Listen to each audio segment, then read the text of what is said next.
Hello and welcome to Rise Tribe episode 6, I believe.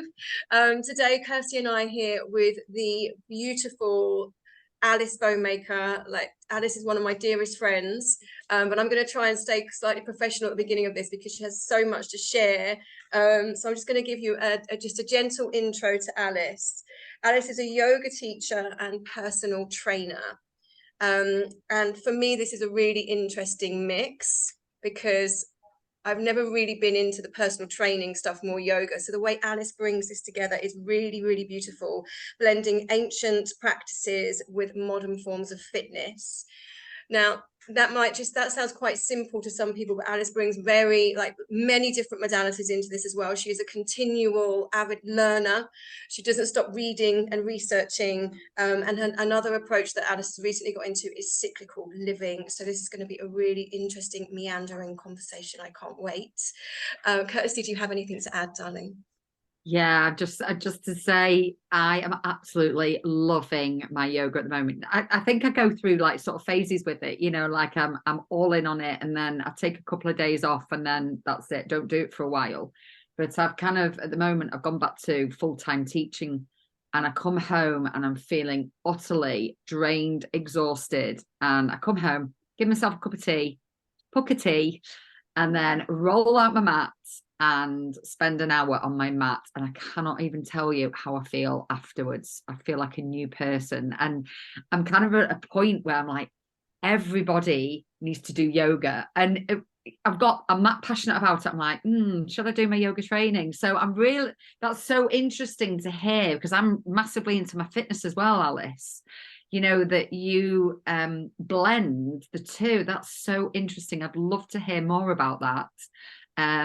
But yeah, just really excited about hearing your journey, because I'm always so intrigued as to how people get to where they are and how they find like cyclical living and all these beautiful different modalities and different ways of being. So just really excited to hear all about Alice. And I've heard so much about you, obviously, from the beautiful Sam. So yeah, just really love to start with, how did you get on this path, Alice? What's the backstory to Alice Bowmaker?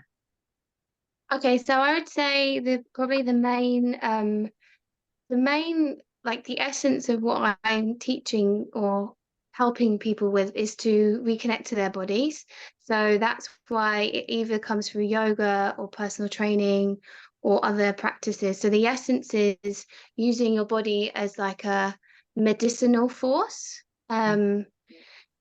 Because for me, my body used to be like a great deal, like a source of pain and kind of discomfort and shame, as I had an eating disorder.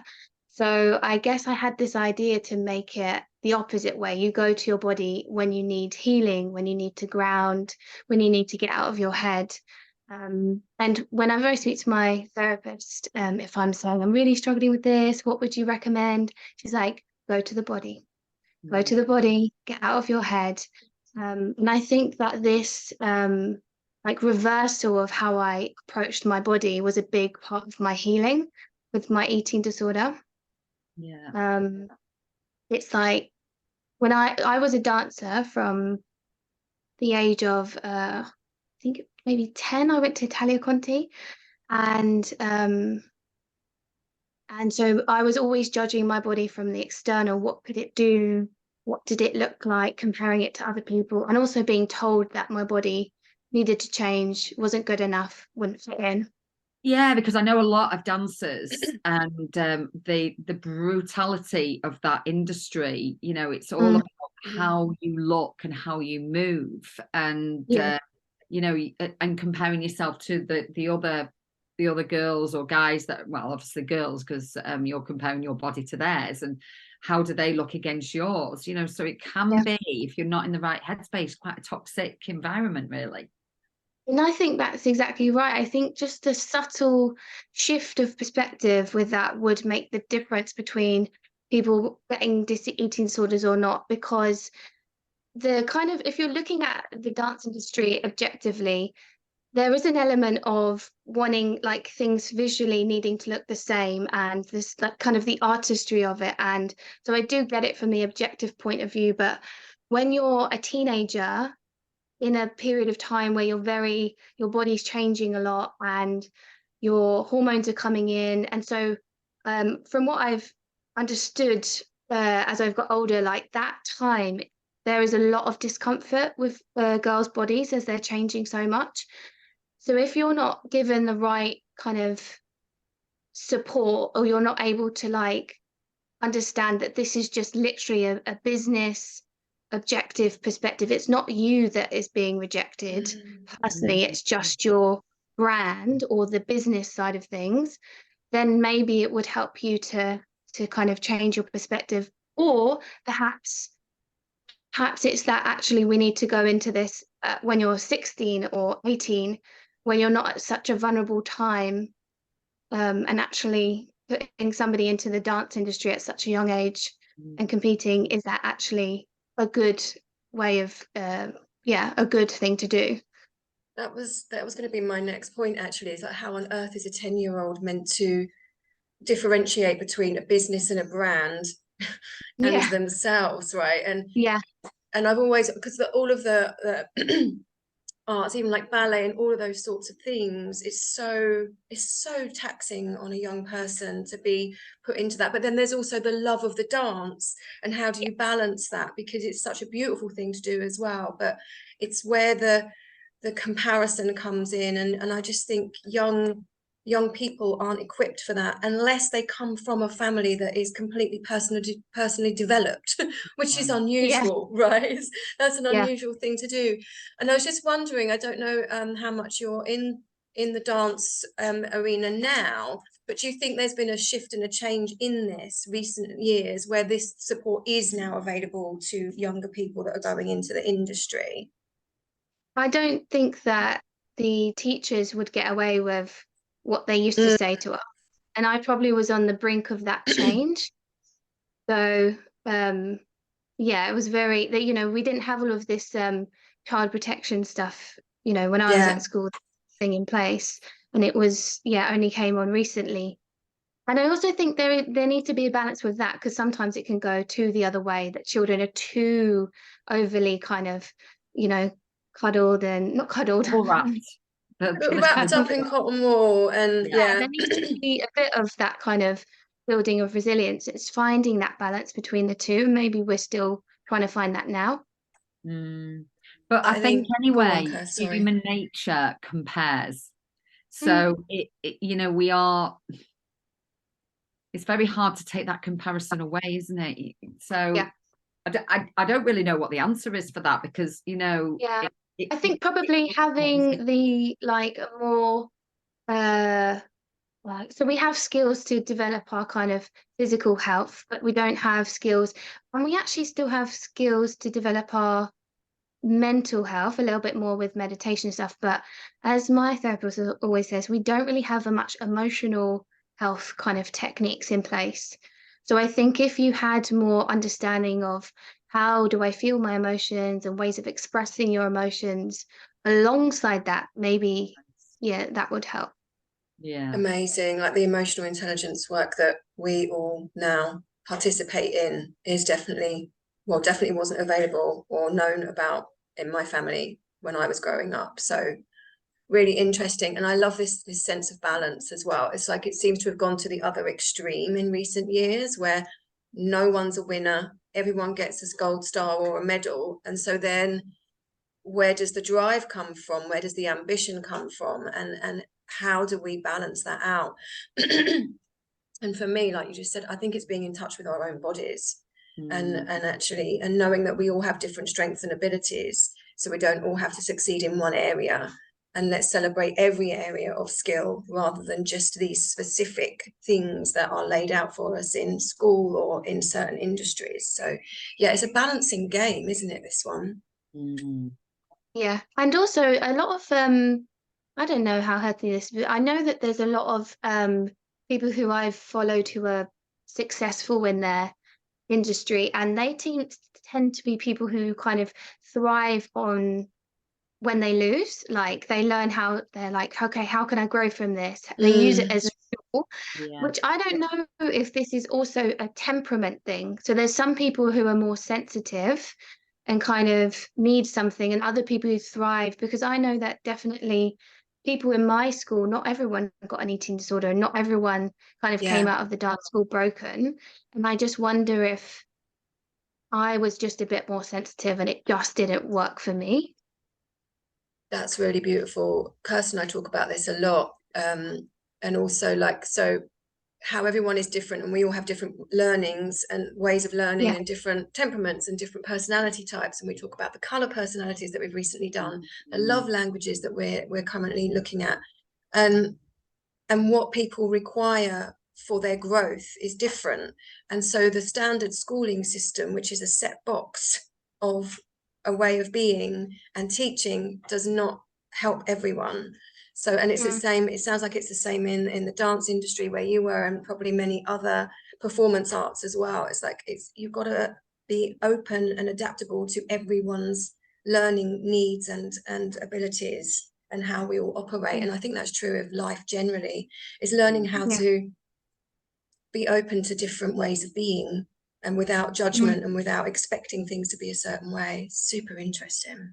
Yeah, and I think that definitely that I learned about that actually at university. It was my dissertation was different ways of learning dance, because I was really confused. Yeah, I was really confused as to why I could pick up a dance routine like very quickly and visually I could see someone and copy it, but then other people just could not make that connection. They had to hear it, or they had to just keep practicing it.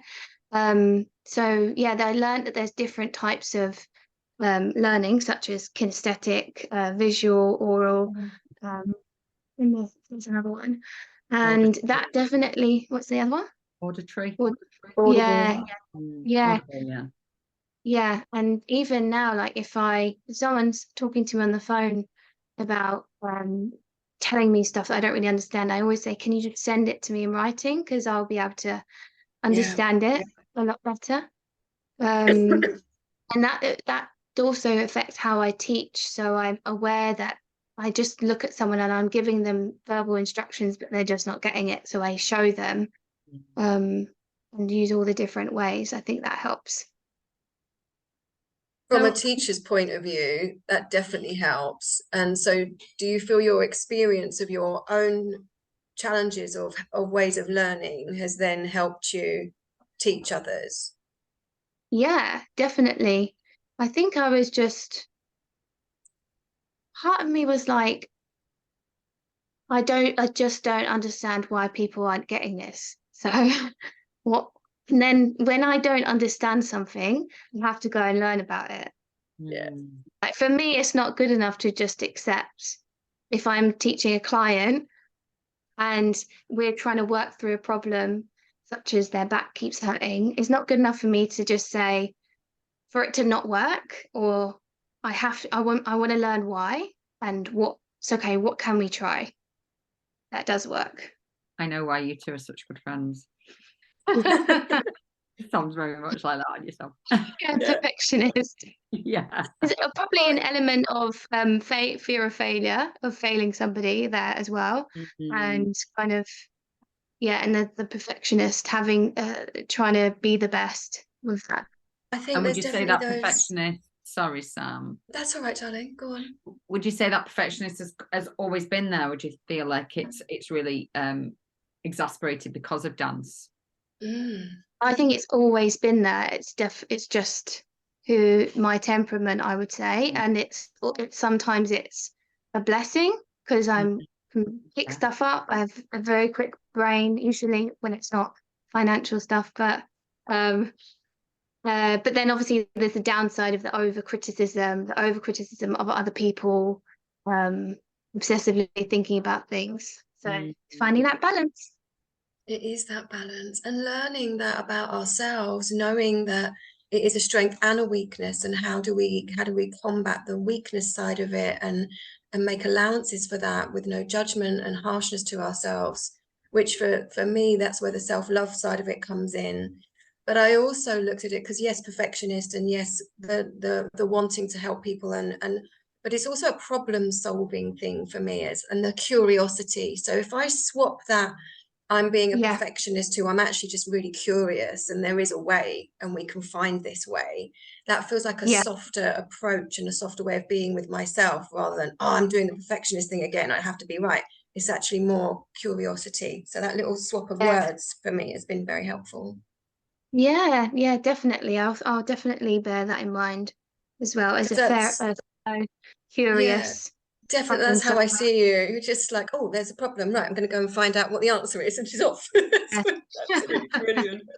And she comes God. back with it as well. Like, there you go, got it. Yeah, Brilliant. totally. I think there's definitely, because I'm very like quick with things as well. Like I want it done now, and I want to learn all of it, and I want to put it out there. So I think, and then there's the other approach, which is to take more time with it, but you don't get as much out there. So I think I'm trying to just slow down slightly with it, so I can just learn a bit more, let things settle a little bit longer before I put stuff out there. That's And do you, coming to the cyclical living, which I'm so interested in, do you think your growing awareness and knowledge of cyclical living is helping you implement that slowing down and working with your own cycle? So yeah, if you could sort of give us a bit of like background on that, that would be great. So I guess my first kind of way of entering into cyclical living was I was looking at the difference between it started off with looking at this kind of linear, more masculine influence that we have as a society, which is kind of always telling us to push forward and be more, and then I was looking at, okay, well, what is the feminine? The feminine is spirals and cycles and rising and falling. And I think I probably just was I looking at more the moon cycles first of all? And then I was like, oh, and then you've got the seasons, and oh God, that kind of is the same. And you've got your own cycle. So it just all seemed to kind of slot into place. And I was researching cycles from different perspectives, I guess. And then it just reinforced to me how important it is, as I guess using it as a internal GPS, the cycle helping us to rest when we need to rest, and to not always rest, to sometimes push forwards. So we're finding that balance between our inner yin and yang. Would you say that is very individual to everyone, or are you seeing patterns that are working for your clients that are more generalized? And which cycle do you go to first? If you're working with someone completely new and they're like, I've got an interest in this, do you start with the moon? Do you start with the personal or the seasons? Or is it like a blend of all of it? And are you coming up with a magic recipe? I think it's not all the same with everybody, because it's really complex. And that's the thing about it. You have to take time to get to know your own cycle, because it's influenced by what age you are, how stressed you are, if you have any injuries, if how well you take care of yourself. So yeah, I would say annoyingly, they're all really different. And I would start with the person's own cycle, if they still had a cycle. If they weren't, if they were menopausal, then I would actually, if they were menopausal, I would say, can you notice over a 30-day period a change in yourself? Because sometimes we still have the energetic imprint of the cycle in us, which is quite nice. You haven't completely lost that when you're going through menopause. And then you can layer the moon cycle as well. This is where it gets even more complex. And that's why you want to take your time with it, because let it just start with the cycle. Then when you get more used to that, to the point you don't really think about it so much, you might then add in the moon cycle. The interesting thing about the moon cycle is that they say that the full moon is kind of corresponds to when you ovulate. So that's the kind of the fullest point of the cycle, when the light shines the most, you're more extroverted, everything is more amplified. But obviously we don't always have ovulation in sync with the full moon. That's just never not going to happen for your whole life. So what I like to think of is, say my period falls on the full moon side of the cycle, the moon cycle. Those are the two kind of opposites, if that makes Yeah. sense. I hope I'm not. No, not at So all, maybe sorry.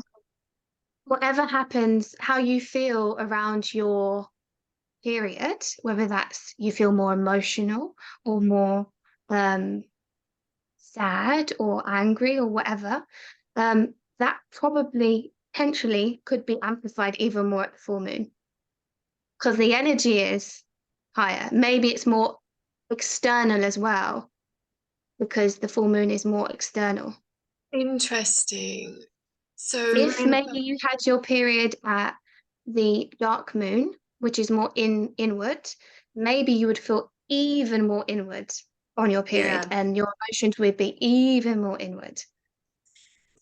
that's been so helpful, Alice, because I've always been like, but what if my cycle doesn't fit the moon cycle? What Yeah. I could never kind of like. So actually, you're just looking at your cycle and then the moon cycle as a guide of things that might be elevated within that moon. That's super helpful. That just that dropped a lovely little nugget for me. Thank you, darling. I mean, And then if you sorry, Alice, just coming back to somebody that this is brand new to, you know, like maybe they don't even meditate, you know, they're just a busy woman, you know, that's got family, that's got, you know, work demands, family demands. And because this was me, and it's still to a point, I'm kind of like, because I just came on my period last night, but I don't know if I've just been too busy to really recognize that my body was coming into that, you know, that period phase. So what would you, because somebody might listen to this and go, I've got no idea about my cycle. That's me. You know, like I don't even know when my cycle comes. It's just there, and it's there like, oh, there it is. And some months I'll be like, okay, that makes sense. And other months, like this month, I was just in like, okay, it's here. So what would you recommend for somebody that really isn't that in tune with their body, that they know what their cycle is or how they're feeling around that? So I would say to them, first of all, start tracking your cycle. Do it. So that means that you have maybe a journal, and every day you're writing down the day of your cycle, and you're maybe writing down a couple of words about how you feel. Yeah. So that will get you into that awareness of it. Yeah. Hang on, there was another thing as well that I would recommend is that's gone out of my brain, and that's What probably about an because I'm app? near the end of my cycle. What about apps, honey?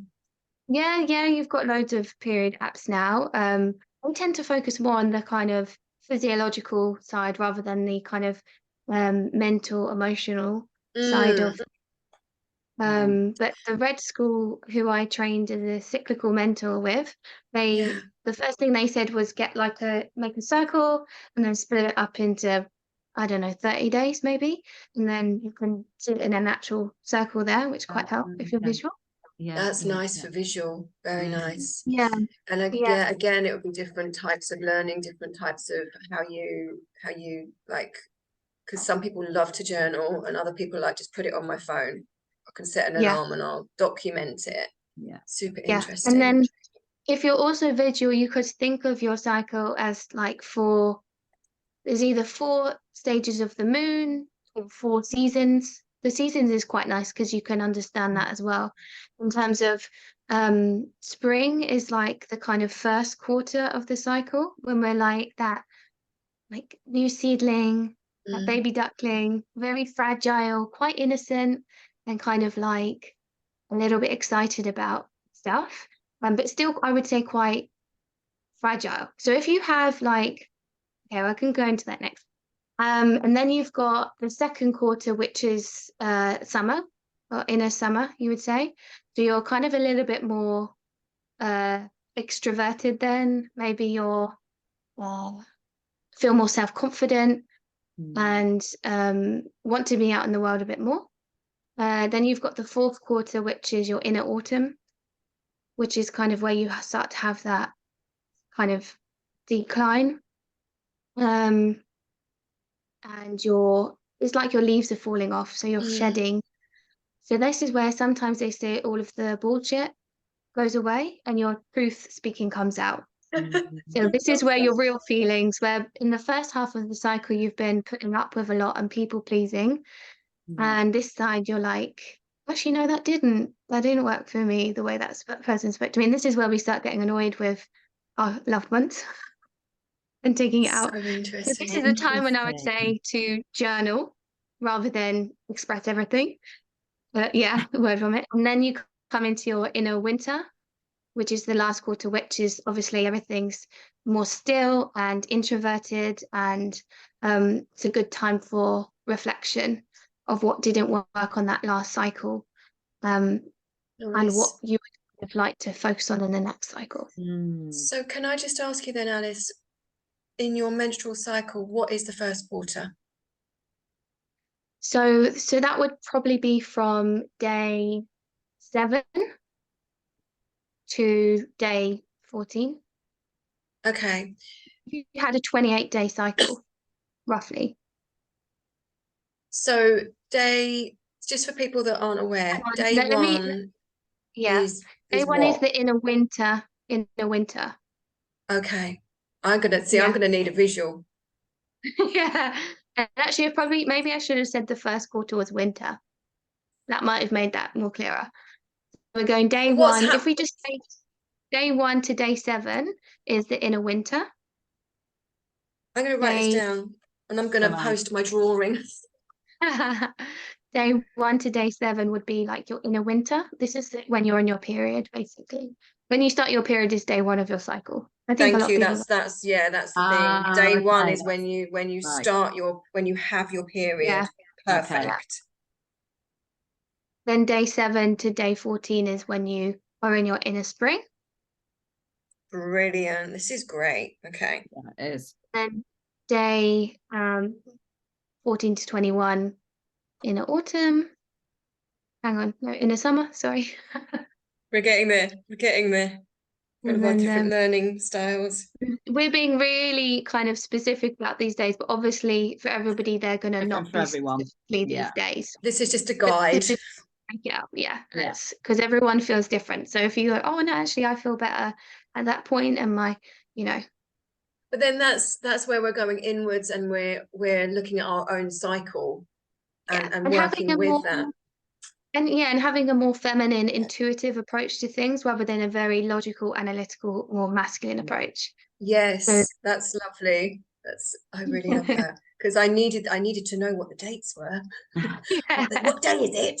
And then once you've got that lovely little framework, you can then start to move around that and like assess it and adjust it for your own cycle. That's amazing. Thank you. I will do a little thing on that. That's lovely. And what I learned about recently, which I was like, I don't think like hardly anyone knows about this, is what happens to your hormones throughout the cycle. People go, oh, I'm hormonal now, or da-da. But what actually happens, because it confused me, because you have estrogen that rises during your cycle, and you also have progesterone, which rises in your cycle, but they happen at different times.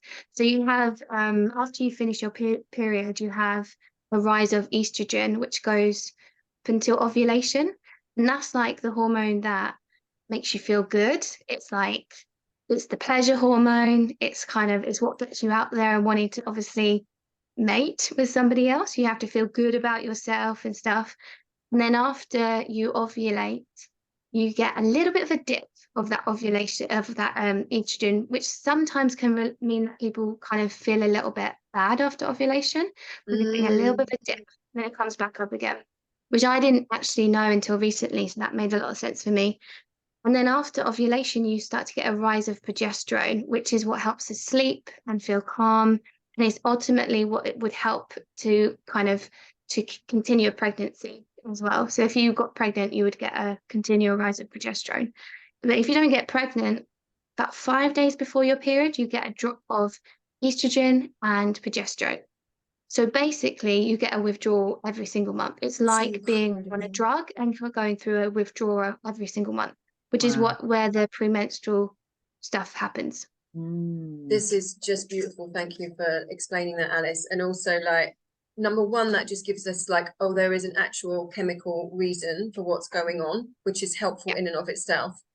And then also, what have you found to help those symptoms? Because I know you're also very into natural health. So what would you suggest to people to help balance those times out once they have got an understanding of them? Well, for me, the biggest help for me was not drinking alcohol, really reducing my alcohol intake, specifically around those last 5 days of my cycle, or even the second half of the cycle. Because alcohol is obviously, it's a toxin and it really messes up your hormones.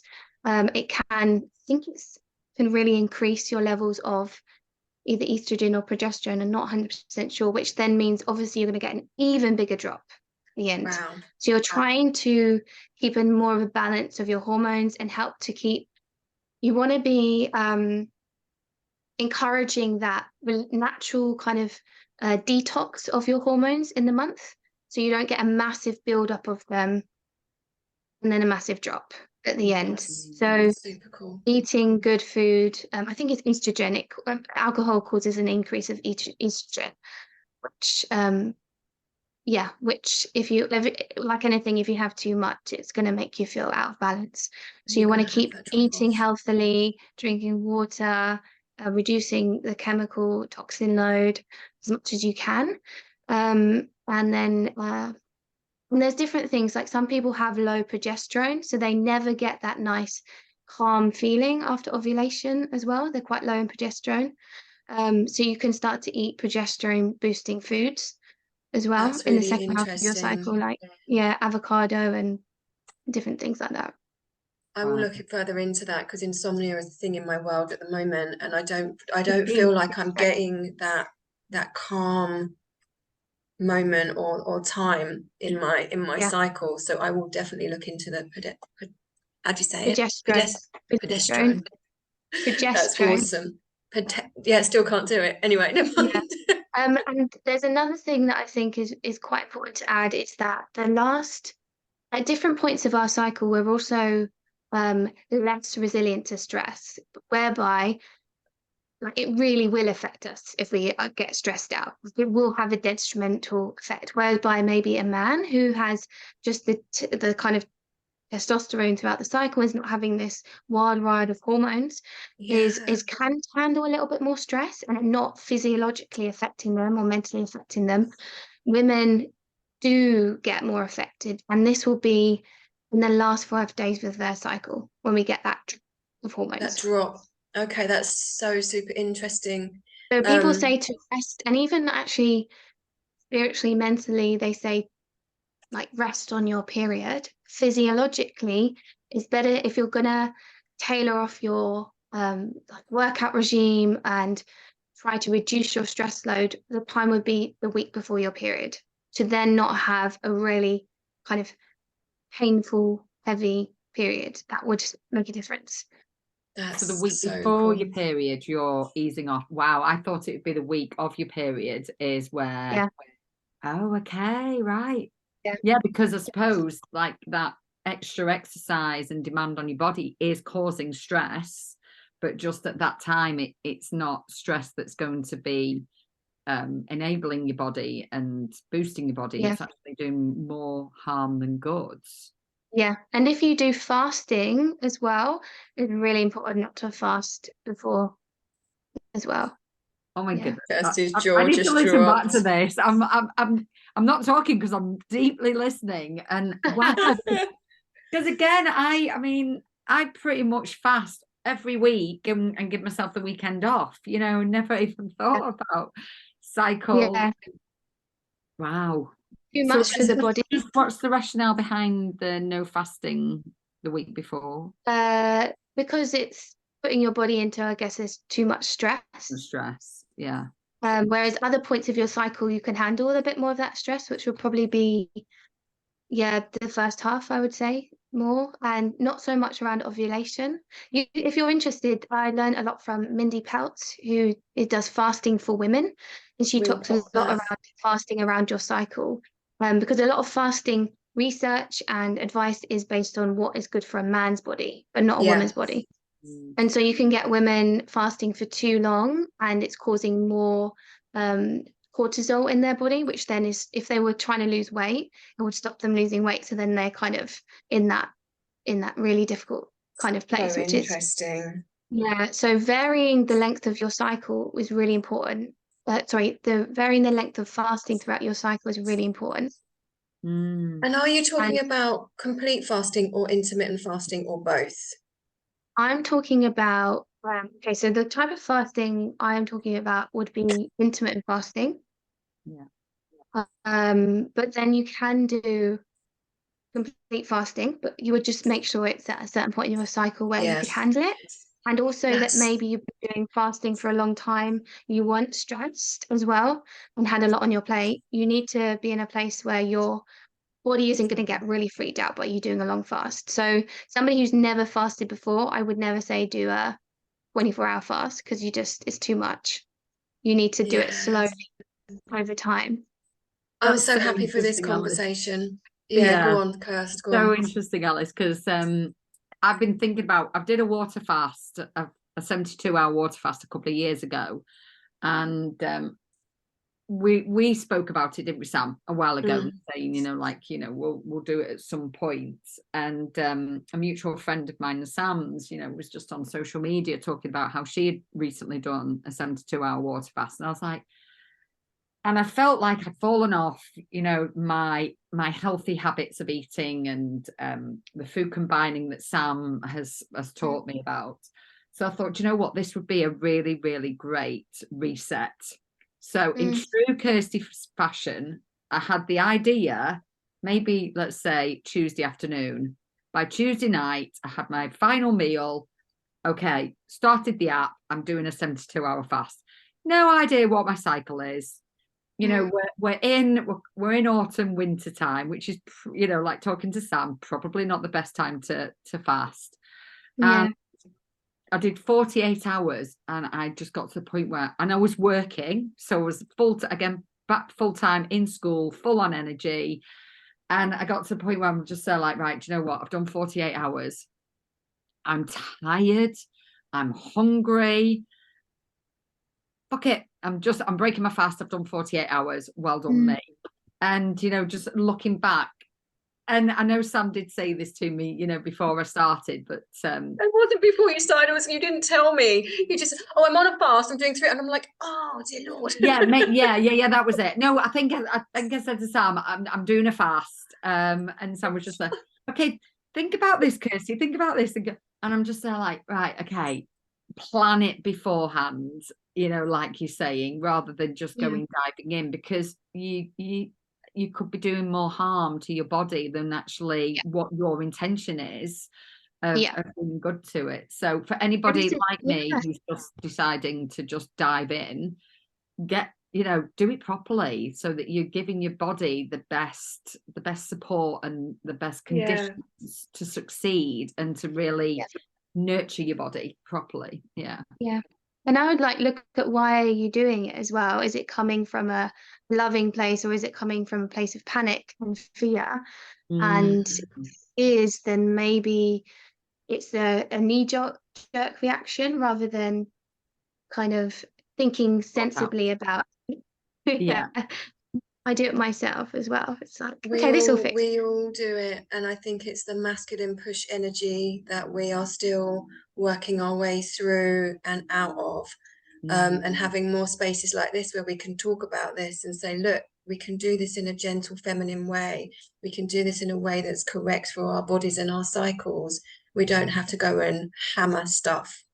It's really, really fantastic conversation that we're having, and it's so important. Yeah, Alice, I've just got a question, so again, in work, it's demanding, you've got deadlines, you've got all this work that is piling on top.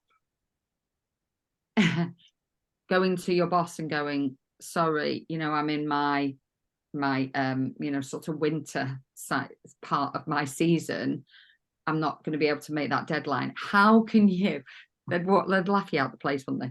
So how Yeah, could that's what I was you, laughing. yeah, you'd just be like, get Saying, out. I'm in my inner winter, not coming to work today.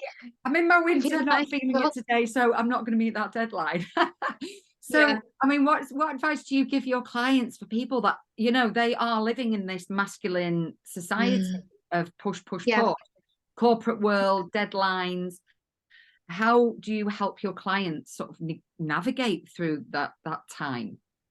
So there's a energetic way we can do it and a more practical way, and I would do both, is that, and this is what I learned from the Red School, is set an intention that for your next period, you'll have more time. So you're kind of in time energetically, Yeah. and you'll notice over time that, oh, hang on, somebody cancelled and that wasn't that, and actually I Yeah. have a bit more Power of time. So you're intention. kind of Yeah. just that 1% more time and space around your period or just before. And then maybe a 10%. So you're just slowly over time setting that intention for your rhythms to change, and then from a more practical perspective, look at your calendar and know when your period is likely to be, and don't book that long kind of drive to visit someone. Make them come to you, or say no, or obviously that, and like, because I have a lot of clients who are mums who are really busy, so you're saying, oh, just don't look after the kids on that day, or just don't, it's not going to happen. It's not practical, is it? Yeah, no. Not practical, but maybe don't make social plans for every night of the weekend. Yeah. Yeah. Do less. And maybe like for mums and parents, like, is that a duvet movie weekend with the kids? Just Exactly. having that inward time with the kids, Yeah. or like you said, if it's the high power, just cut out some of your social stuff and Yeah. make space for the additional stress that's there within that Yeah. moment. Yeah, because at your ovulation point of the cycle is going to do the social stuff, because you can do it. Yeah. Like, you've got a bit more resilience, you've got a bit more energy. Generally, I'm speaking, because not everybody is exactly like this. Everyone's going to have, but look at those times when you're like, yeah, I can actually take a bit more now.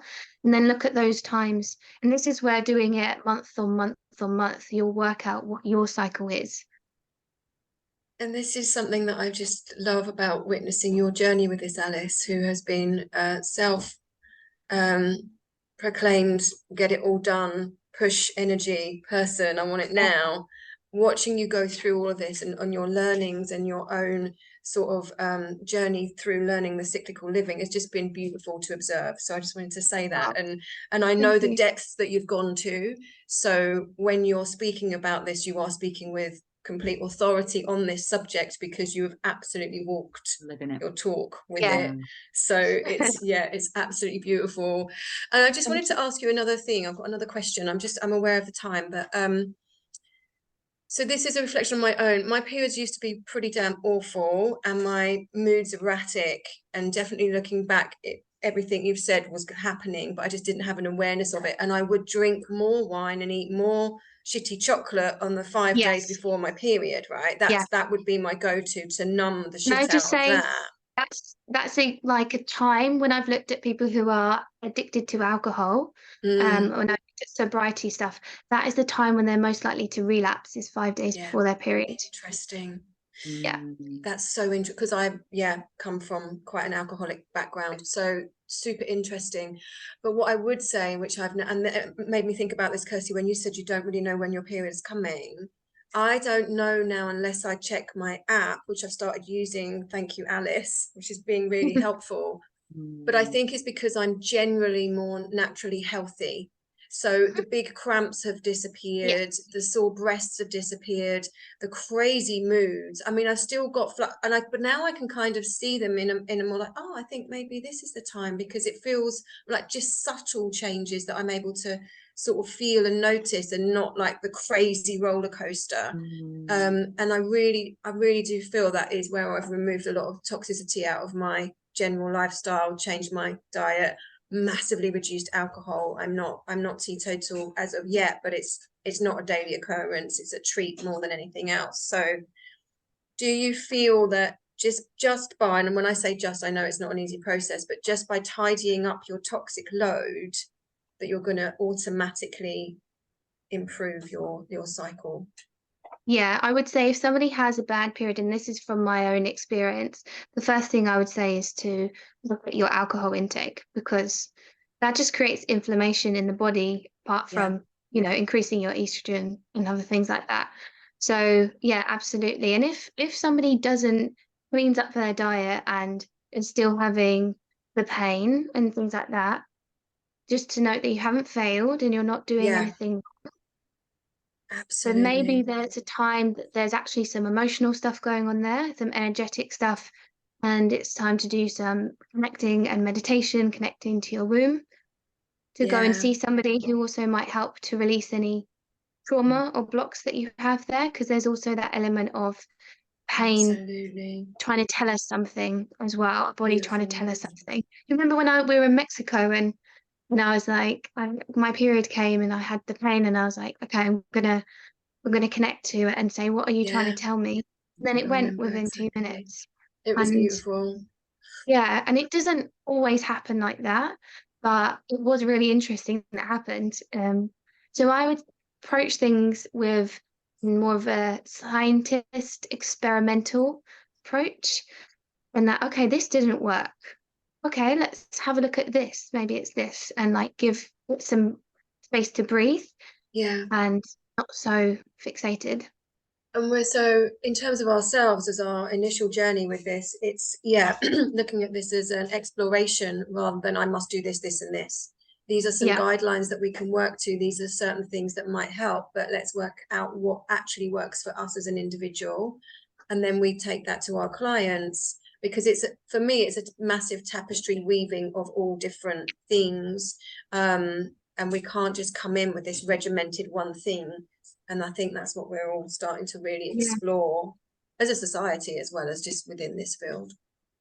Yeah, definitely. And I think it's important to also just live our lives as well, and not always be on a healing journey. Yeah. Give yourself a day off. It's Yeah. making time for joy and fun, right? Like Yeah. this is deep, heavy work that we're doing, and that we're all in. We're all practitioners. We're all coaches, and I think that's a beautiful reminder for us as well. Yeah. To have Sounds some quite heavy. fun and just go and let go every now and then. Let your hair down. That's, Yeah. Have a that's bit of awesome. have a bit of trust that things will work themselves out. Yeah. Body knows best. Yeah. Yeah, exactly. And it's like it's a lifelong journey of learning more and more about ourselves and our bodies, and And realizing that's, that we're human. yeah, we're human as well as spiritual beings. We're very human. We need to be in our physical bodies. This is And something.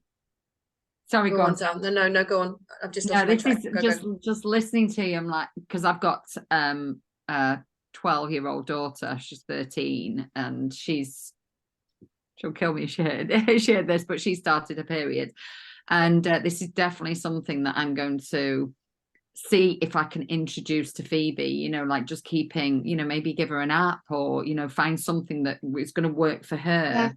so that she can work with her cycle and know how, just getting tuned with the body.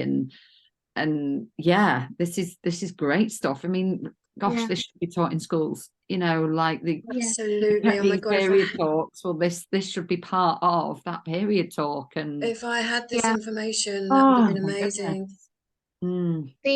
The school that I trained with, the Red School, they do have stuff for around for your children, introducing them for Amazing. their first, hang on, is it Menarche? I think it is their first period, or kind of, so if you wanted to, there's resources on there that might just be really interesting for you to Brilliant.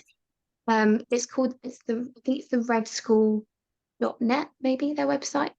We'll find it Yeah. and we'll post it in the show Yeah. notes. Yeah. And actually, I just want to say, Kirsty, as well, for you as a mum, having an understanding of the cycles, your own cycle, and then Phoebe's cycle is going to be very helpful in your whole family dynamic. You can then speak to Ian and Jude and say, look, this week, maybe don't push your buttons quite so much in terms of like, even if it's like in a fun way, you can help them not receive the wrath. Yeah. Do you know what I mean? And yeah. And then also when we dig into what nutrition is good for certain areas of our cycle, you can introduce that into meal times. Absolutely. Gently and quietly. You know what I mean? It's like, oh, maybe just have some of this.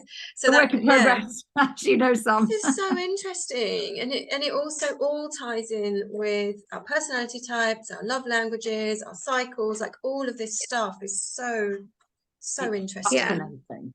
Fascinating. It feels like when I have explained it or spoken to women about it, it feels like you're kind of in some kind of container within it as well. You don't always have to be pushing forward. You can just, I'm just going to push forward this little bit, then I get to rest a little bit. And there's so much to learn from it as well. And it also feels a little bit like activism as well, kind of going against what the agenda's being pushed and finding your power. Exactly. Exactly.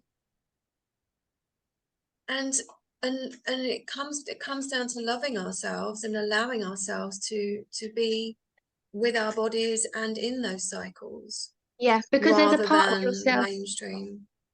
Yeah. And exactly. And there's a part of yourself you're always slightly suppressing when you ignore or don't acknowledge your cycle. It's a really big part of yourself. Wow. So it's like reclaiming part of you. And I felt more whole when I started to embrace my cycle and not be ashamed of it and work with it. That's so inspiring, Alice. Yeah, it's really beautiful. Inspiring. And it's been so squashed and dampened down and beaten down actually in Western society. It's literally like it's almost like shameful, isn't it? You know, like whispering and hiding your Tampax, like, oh, I've got to go to the toilet, and even just using the Tampax in and of itself is like, oh, that's not actually great. And there's so much, and but it just shows how powerful women are. And has it been dumbed down for women and made it a shameful, dirty thing because we are so powerful? If it wasn't for us women, there would be no what's the word? No babies, whatever that word is. I think that's another podcast, babe. I think exactly. I think we're stepping into a different we do need men though. We do need men. We totally do need men. Do. Absolutely. Yeah. No. But then that goes. Sorry, Alice. Go on, my darling. Well, in ancient times, they had the red tents, and the red tents were a place women would go to bleed, to have their period. And the reason that they had that time there to rest, and men kind of gave them their space, was because they were seen as the closest connection between us and the divine when we were on our cycle. Oh, wow. So it is a really good time to meditate, to kind of go into that more spiritual realm, because they say, we were kind of revered at that time, and somehow it got reversed to the place where some countries are not allowed to even go into a temple when you're on your period. So yes, it probably came from that power. Yeah. I think so. I want to revisit this with another podcast, and we'll go into the masculine, sacred masculine, feminine, and all of that beautiful stuff. Alice, this has been so amazing. We always end off with some questions. So we are Rise Tribe, and Rise stands for, Kirsty, off you go. Ask the first one. So but I nearly said revitalize. It was revitalize to start with. So R stands for rejuvenate. So Alice, what does rejuvenation mean to you? For me, rejuvenation is anything where I'm going back to my body, whether that's moving in my body, just feeling any kind of physical experience. It's the body also represents the feminine as well, and the mind is the masculine. So coming back to my feminine and to my body is my source of rejuvenation, taking a rest from my brain. Beautiful. The body's the feminine, the mind's the masculine. I'm gonna I've not heard And we that need before, both. Alice. We do need Yeah. both, but we So, need a balance. And yeah, very nice. Okay. So, what does inspire mean to you? To learn and read, I would say. Yeah. Just to get my head stuck in a book and learn something new that I didn't know. That's awesome. Yeah. And I will just add to that the one of the beautiful gifts that Alice has, which I admire and do my very best to follow, is she doesn't just learn it, she shares it straight away. She has this ability to go in and think, I found this, I'm sharing it, this is going to be helpful for someone. Whereas I'm slightly like, oh, I need to know everything before I share, and I watch you and I'm just like, that to me is inspiring. So thank you for doing that. Thank you. I was going to say read or come and listen to this podcast, because I've learned so much today. Oh, Thank you, good. Alice. And just so inspiring to hear, like how you become more of who you are by knowing your body and knowing your cycle. Yeah. Of course you do, but I've never put those dots together. But wow, thank you, Alice. You've totally inspired me to really dive into I'm that. definitely coming back. We've got so much you more to are. talk about. It's awesome. Yeah, because I want to hear about the yoga and the fitness as well. So yeah, I know. coming back. We didn't get onto that, but it's all good. Yeah. So the third letter is S for strengthen. What is strengthen? So strengthen for me would be, I guess it's like when I'm looking at those wounds and tender spots and healing them, I would say, going towards them and reclaiming them and, doing that inner child work, acknowledging and taking responsibility for those parts of myself that are, haven't quite grown up or are a little bit traumatized, and healing from those things. That's the strengthening thing for me. Yeah, heal it to strengthen it. Yeah, beautiful. Love it. Yeah, really beautiful, honey. And I love how you said a little bit traumatized. That was Yeah. the cutest thing I've ever said. It can be trauma with a small t, as they say. Exactly. And I think that's a really helpful thing to let people know. It doesn't all have to be this massive big trauma work. It's just the general ongoing gentle healing that happens along the way as well. So that's really lovely. Okay, so our last pillar is E. So elevate. What does the word elevate bring up for you or mean to you? I think elevate is overcoming that egoic side and bringing that humility into myself and my life, and bringing other people together, and realizing basically that we're all the same. And I think that's really important for elevation, because I think if we have all of that egoic pressure, which it does, the ego is necessary for some things, but if there's too much, it stops us from, there's too much self-criticism, there's too much pride in there, too much of it, and that stops us from kind of having a go at something for the first time and being a novice and being okay to look silly and take the mick of ourselves. I think that's really important. And a lot of people who I've witnessed who have done a lot of things seem to they're always kind of coming back and doing something almost for the first time, and having that humility that it's okay to start again, and it's okay to not be good at something initially. Oh, I absolutely love that, Alice. Love that. Just, meeting something brand new with the playfulness of a child, rather than, oh my God, I have to get this right and I have to know this so that I can move on, so I can do this thing, rather than let's just be playful and be humble enough that I don't know this and I'm going to get it wrong and I'm going to fail, but that's okay. I'm going to pick myself up and go again. That's very liberating. It's beautiful, and having that space for others as well. Like if we're humble enough and then we're creating that for others to elevate with us. And we talk about collaboration a lot of the time, and just how we can support each other in that. That was absolutely stunning. Thank you so much, Alice. This has been great. I don't want the conversation to end. I'm loving it. It's so good.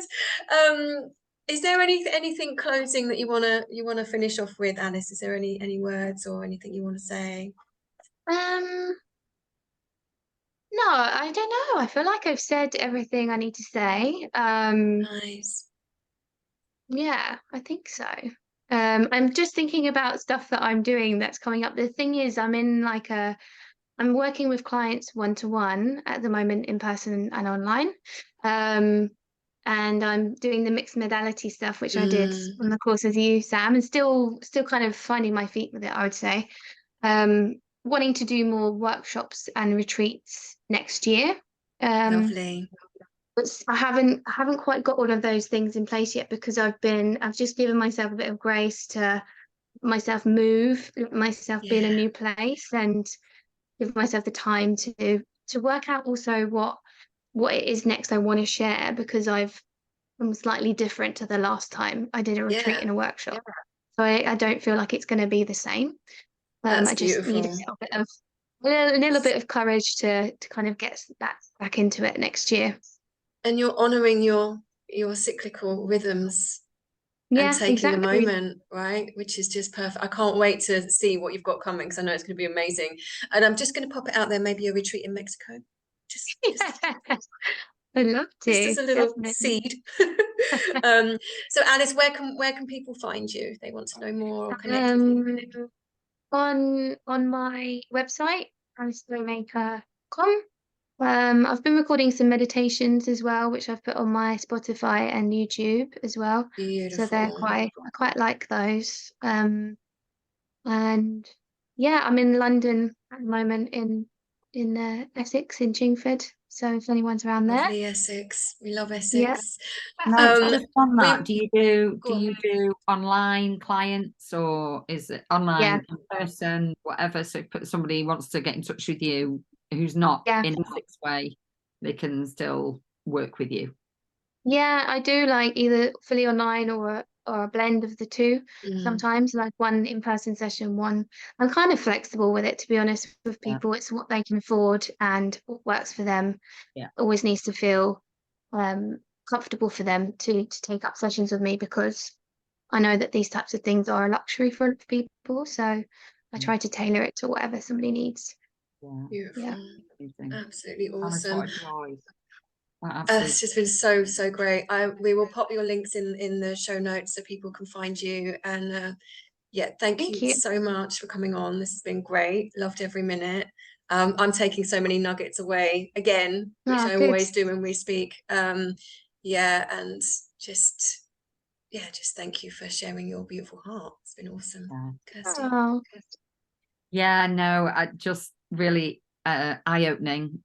Sam's mentioned it to me before quite a few times, and I think now I've got ears to hear place, and you just really want to take this on board, and I just really trust that the people listening are going to get so much from this, and they're inspired to just delve into a greater understanding of themselves. And I'm definitely going to do this for myself, but also gently bring this into Phoebe's world as well, if she will take it on board. So such a gift for her.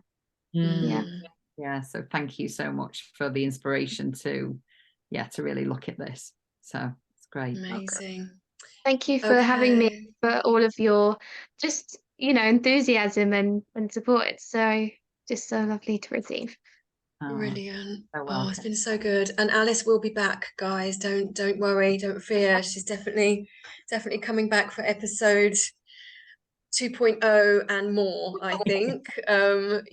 Really great. Thank you so much, Alice. This has been so wonderful. And everyone, we will see you in the next podcast. Thanks a lot for listening. Thank you. Bye. Bye.